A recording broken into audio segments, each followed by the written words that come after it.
নমস্কার, শুভ সকাল সকলকে। আজকে 21 ডে চ্যালেঞ্জের তৃতীয় দিনে সবাইকে স্বাগত। তো আজকে তাড়াতাড়ি উঠে পড়েছি, কিন্তু এখনই রান করব না, একটু পরেই যাব। আর তোমরা অনেকেই অনেক কমেন্টস করেছো, আমি অনেকের অ্যান্সার দিয়েছি, আবার অনেকের দেইনি। তো এক এক করে সবার প্রশ্নের উত্তর দেব আমি। ঠিক আছে, এখন রানটা করে আসি, পরে দেখা হচ্ছে।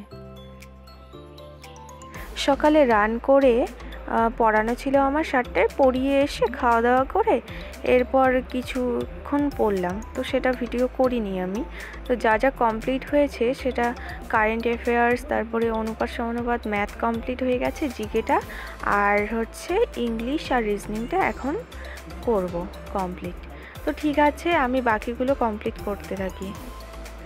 আর একজন আমাকে কমেন্টস করেছিল যে WBPর সিলেবাস কমপ্লিট করলে SSC-GD হবে কি না।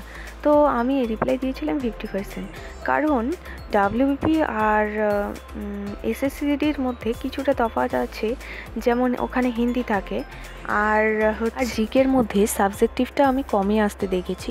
অন্য শিফটের কথা আমি জানি না আসে কি না, কিন্তু আমি যে কয়েকবার এক্সাম দিয়েছি আমার শিফটে সেরকম ছিল না। স্ট্যাটিক পার্টটাই বেশি ইম্পর্টেন্ট, সেখান থেকেই অনেক বেশি কোশ্চেন এসেছিলো।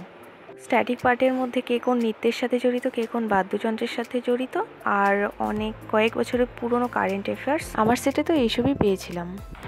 সব থেকে ভালো হবে তোমরা প্রিভিয়াস ইয়ার কোশ্চেনগুলো দেখো, তাহলে অনেকটাই বুঝতে পারবে কোন কোন টাইপের কোশ্চেন আছে। আর ভিডিওটা আমি এখানেই রাখছি, দেখা হচ্ছে নেক্সট ভিডিওয়।